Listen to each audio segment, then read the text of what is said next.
Money Radio, discussing the business of making and spending money.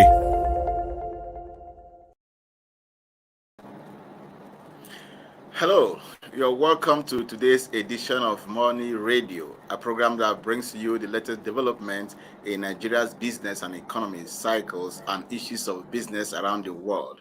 My name is Innocent Odo, and together we shall look at the tourism sector.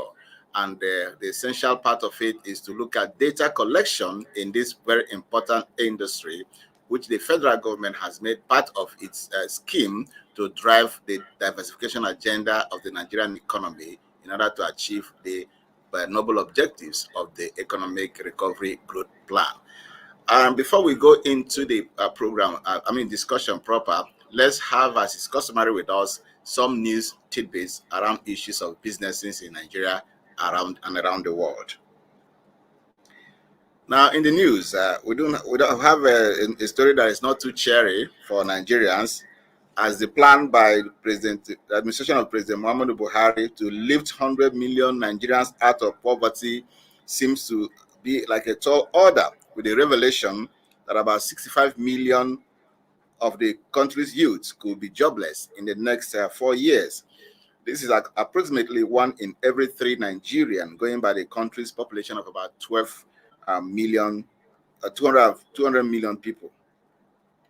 The Minister of State for Science and Technology and Innovation, Mohammed Abdullahi, who made this comment in a goodwill message at the Generation Unlimited Nigeria launch in Abuja yesterday, warned that about 65 million Nigerian youths could be unemployed in 2025 due to predicted economic disruptions and other indicators around the world.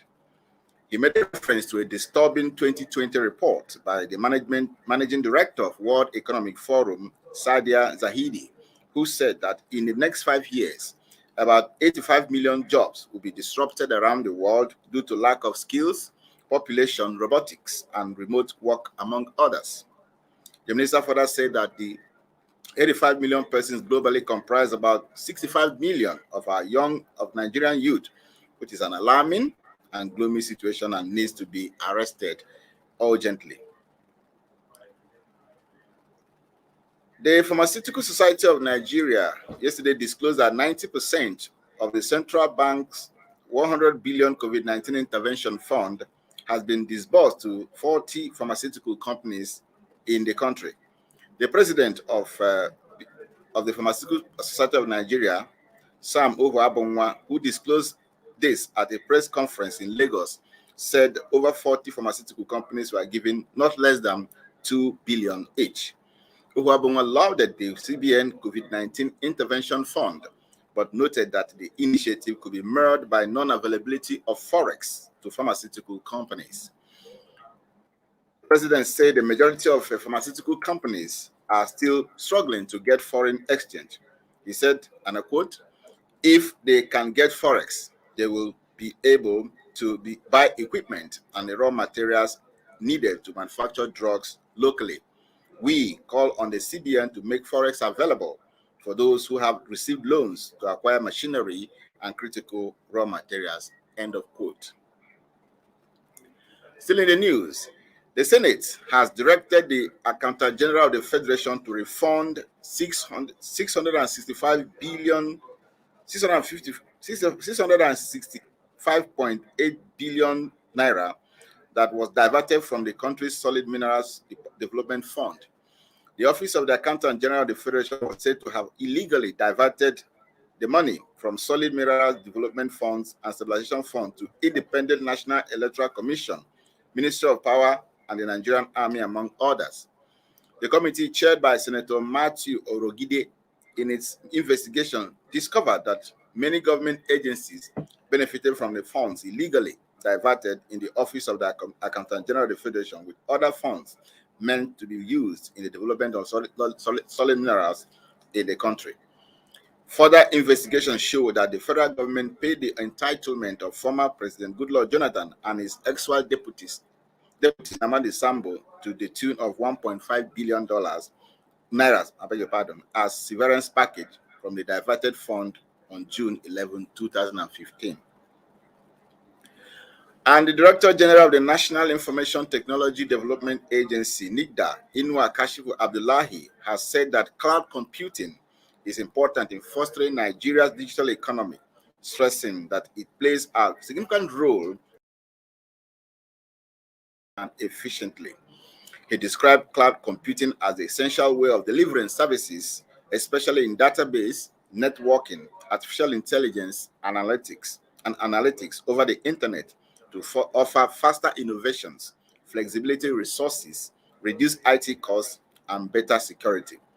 The NIDA boss said this while making his keynote address at a webinar organized by Galaxy Backbone in collaboration with Zadara, a cloud computing company based in California, United States of America. And the Organization of Petroleum Exporting Countries, OPEC, has called on oil-producing countries, and in particular African countries that rely on oil and gas production for revenues, to create investment-friendly climate in order to attract the needed investment for development. This is more so in view of the $12.6 trillion cumulative investment requirement through to 2045 crucial to meeting the global energy demands. OPEC Secretary General Dr. Mohamed Sanusi Barkindo, who presented a keynote address at the 14th annual conference of the Nigerian Association of Energy Economics in Abuja yesterday, noted that to that end, the petroleum industry bill recently signed in Nigeria promises to be a huge success in reviving the fortunes of the oil and gas industry in the country. That is it for the news tidbits. We take a short break, and when we come back, we'll go into the business of the day.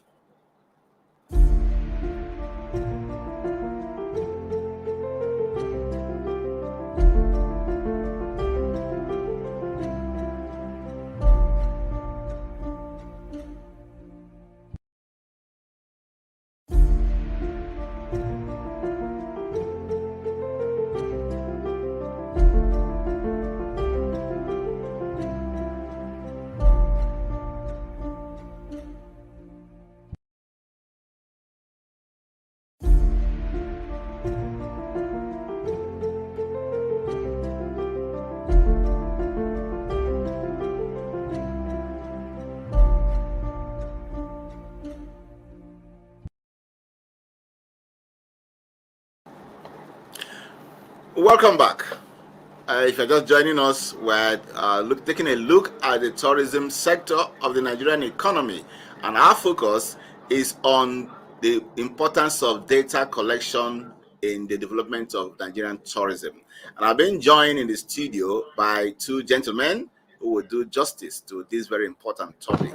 I have joining us here Isaac Amurie. Isaac, you're welcome to the program. Isaac is an expert in issues of tourism. Thank you for joining us.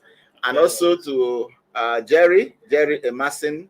Jerry Emerson is also an analyst on issues concerning travels and tourism in the country. Jerry, you're welcome to the program. Thank you very much for having me. Thank you. So as you may have heard in the news, there's some news that is not sharing enough at all, that about 65 million Nigerian youths would have been jobless in the next 4 years, according to some indicators, and we are talking tourism here, a very important component of the Nigerian economy, that is a chief driver to the policies of government, especially in the issue of diversification agenda of the government. So, but we are faced with an issue of how to collect data to be able to streamline this sector and make it work, in a much a greater platform that can be open, more accessible, with empirical validity. Now, Isaac, let me begin with you. You have to agree with me that sometimes there are challenges of how to compute data about issues concerning tourism in Nigeria. So, what is your take on this? Yes, as a matter of fact, data is the foundation, of everything we do, in business, and it is not difficult at all. There are softwares, there are professionals, who have been trained to do this. So it still boils down to our attitude towards the sector.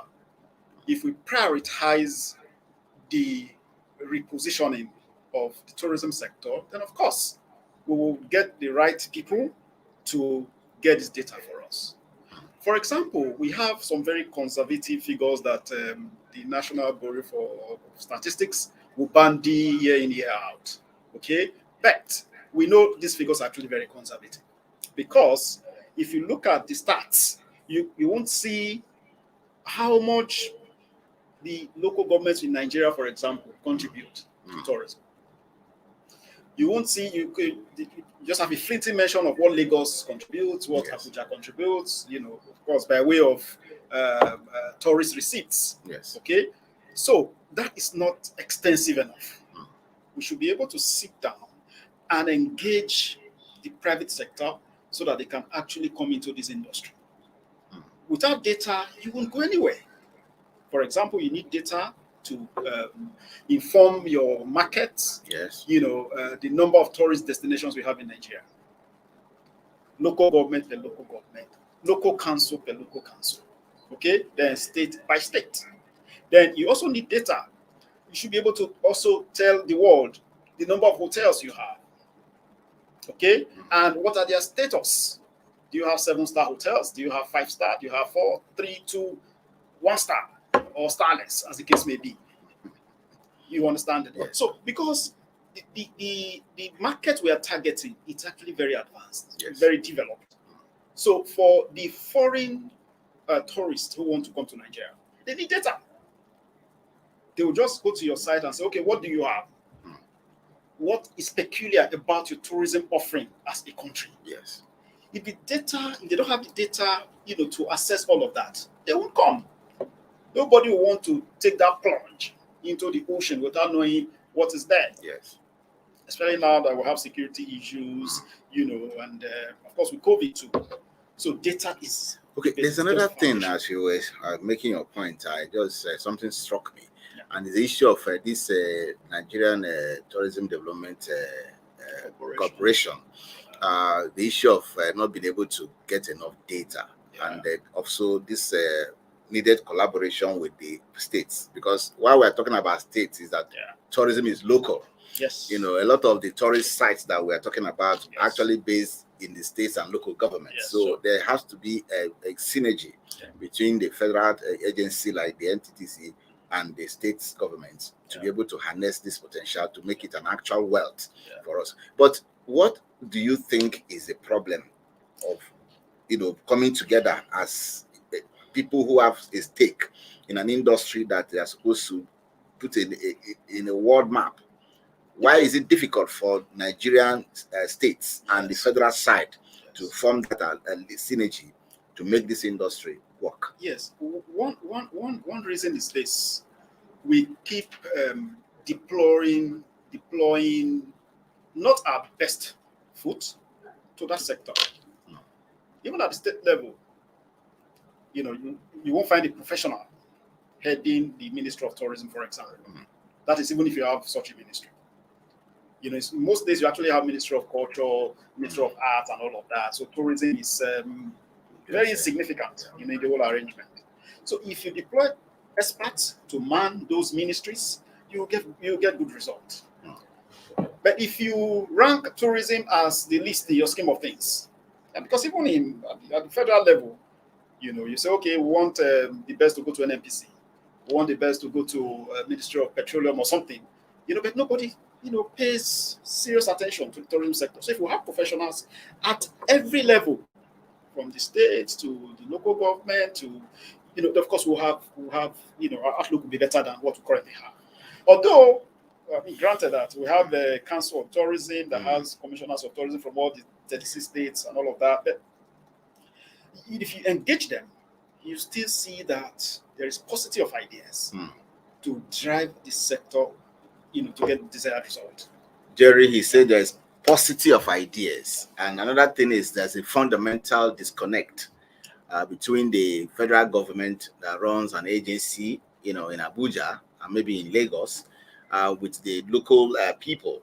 The synergy is needed, but the synergy is not there. So there's something fundamentally wrong with the arrangements of tourism sector here.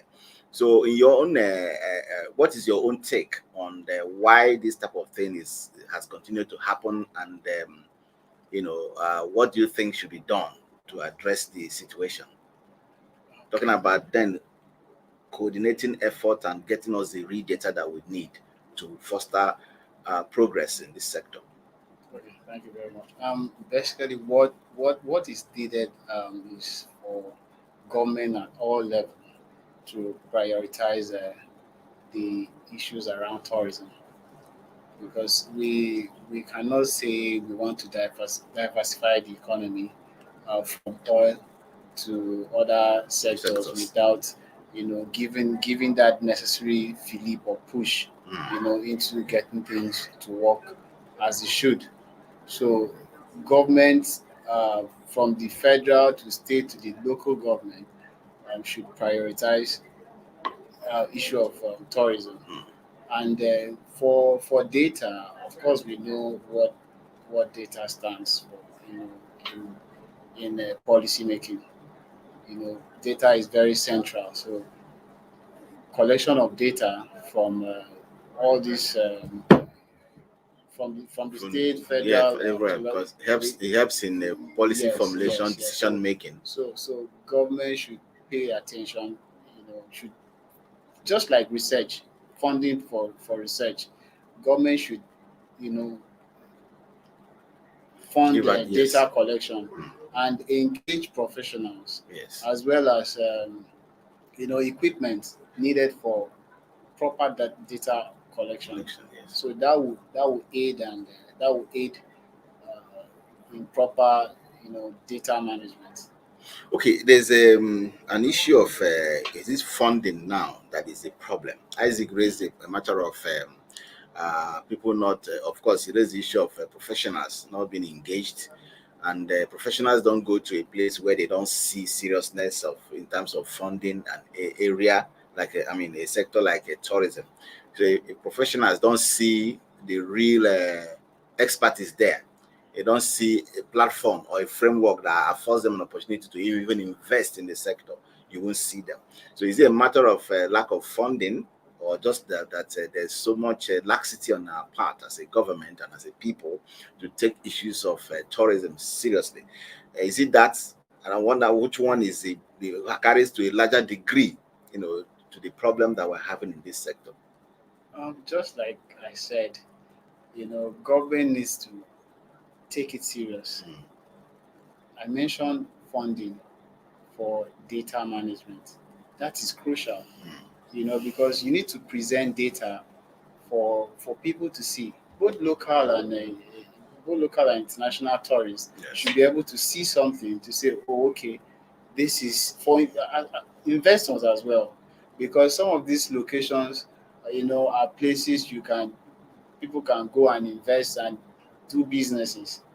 Take for instance, Kajuru Castle in Kaduna State. Yes. I've been there once, and today that place is Is no an- more. oh my It's God. no more there. So there are quite a number of places where people can say, okay, I can see the number of people going to this location, so maybe I can site my business there. Yes.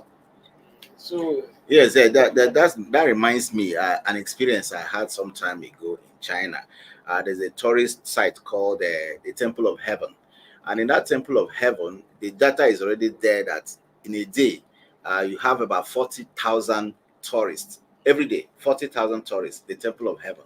Now you go to a place called the Great City Wall of China. You have as much number as maybe even 50,000 on daily basis. You understand? So that data gives the people, in the business That's an true, opportunity that's to true. streamline their plans, their strategy, to build capacity around this business.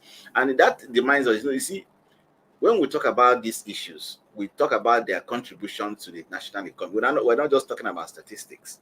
We're not talking about figures alone. We're just talking about figures that can be keyed into the national policy plan that will enhance the development drive that we're all clamoring for.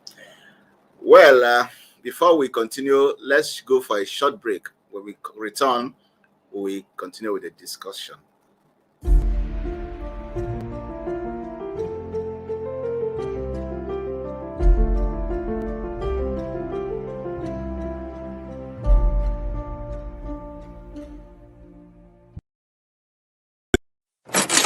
Money Radio, discussing the business of making and spending money. Welcome back. If you're just joining us, I'm still in the studio discussing the issue of the importance of data collection in the tourism industry in Nigeria.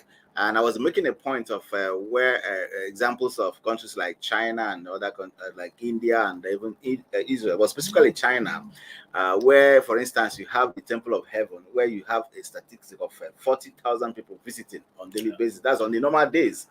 During the holidays, you have as much as 70,000 on daily basis. So you can see that figure alone is enough to tell you what happens in those sectors, what area, and it can give you an adequate, measures with which you can plan.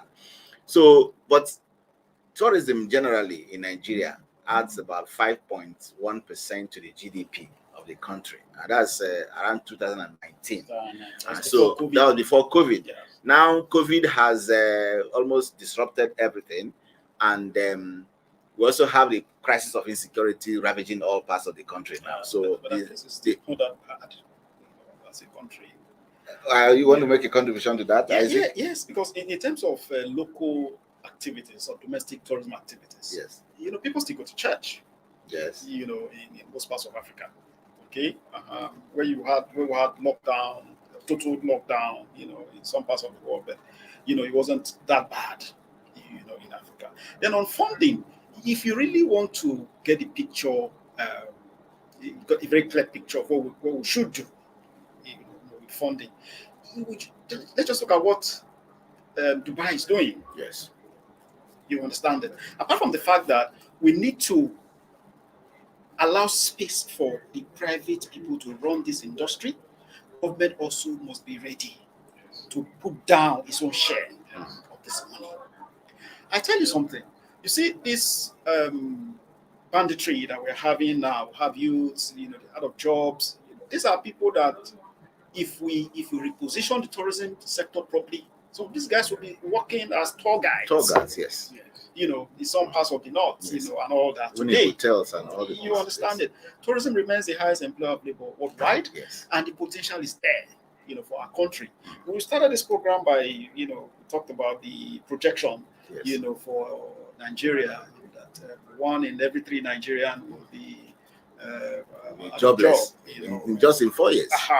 So it is tourism that has that potential to actually put as many hands, yes. On the plow. Okay, so government has to sit back, create, review the enabling laws that we have, then allow the private sector. The money is there. These guys, in fact, the biggest hotels we have in Nigeria, they are foreign brands. You understand? They have local partners, so the money may not even come from Nigeria. You understand? The investors are there. They're just waiting. We have the population. Yes. We also have the attitude. Look at what we are making from entertainment. We can make 10 times of that. Yeah, we'll replicate that, yes. You understand? If we have the right structures in place. Let's look at sports.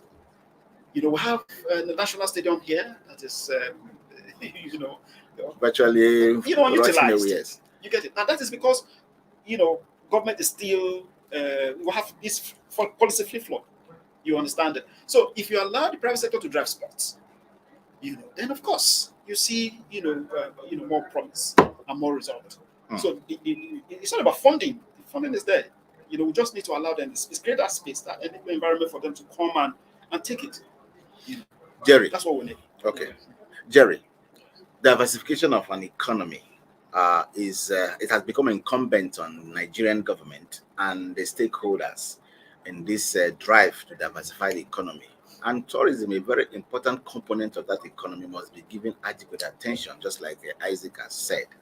Now, in your own opinion, how do you think that we can go about trying to revive this industry now? Apart from, it's not just funding, but making it attractive to people. We have a host of tourist sectors, tourist sites in the country, You just mentioned the one that you visited in Kaduna State that seemed to have disappeared. Now, I remember sometime talking to someone who was born and bred in a place called Zungeru in Niger State, where Nnamdi Azikiwe, former president of Nigeria, the first president of Nigeria, was born. Now, this particular place where there's a particular structure that was built as a monument in his memory in that place, in that particular Zongeru, that monument seemed to have been taken over by reptiles, weeds, and people go there to do all sort of illicit activities. Now, those areas that are supposed to be revived and given prominence, why are we still waiting until what time do you think that we'll have? Because tourism is a competitive area. People in other countries of the world have developed their tourist sectors to very, very sophisticated level that anybody can go to from anywhere. If you go to China, for instance, you see people from so that is what I'm talking about. How do we revive it? How do we make people to get the fading interest in tourism to be revived and brought back to the fore? Okay. Really, for in that area, I think government should, because it boils down to government. Government has a greater role to play. Yes. So government needs to open up the sector so that private investors can come in. And before that happens, there's need for government to showcase these places, these locations, by means of showing it as much on TV and basically showcasing social media, so promotion, that people can, investors, interested organizations can begin to see these places and show interest, and invest. So it's basically for government to, open up the sector and put out advertise it to the rest of the world so to see people can see that because I remember Isaac. I remember traveling to, I think it's in Kenya, and before you even enter the airplane, you begin to see flyers of tourist centers in the parts of Kenya. That's what the agency should be doing. Of the State Ministry of Tourism, they should actually rebrand, and come up with catalogs of all the destinations that they have, even ceremonies, even cultural festivals, from the Oshun Shogo Festival to Arugungu to the Igwe Festival to the New Yam Festival. We should rebrand all of this. Okay, put them in catalogs, papers with colorful pictures, share them, inside the aircraft, at embassies, at events and all of that. We need to do aggressive promotion, of these facilities. That would also go a long way. But they can't do this alone. Government actually needs to sit down and put tourism where it rightfully belongs. Especially now that we're talking about renewable energy, then of course the reliance on crude oil, and all that, so that giving way. So tourism is is a way to go. Is a way to go indeed. And another thing is that tourism is not like oil that can finish any environment friendly. It's constant. The variable is constant. Sure. So you can see that we have a lot to gain in the country by ensuring that we invest. Then another thing, our attitude towards relaxation and rest. I keep hammering on that. Yes. If you look at our work calendar, we actually work from January 1st to December 31st. We may be a pocket of a few days for one religious holiday, another religious holiday. And we may even ask, how productive is the work? Yes, well, that's a matter for the Labour Ministry to handle. But our work calendar does not encourage relaxation. It doesn't. It doesn't encourage rest. It doesn't encourage recreation. Then our attitude, you're on leave, you don't want to go. These things are not. They are not. It's not a luxury, product.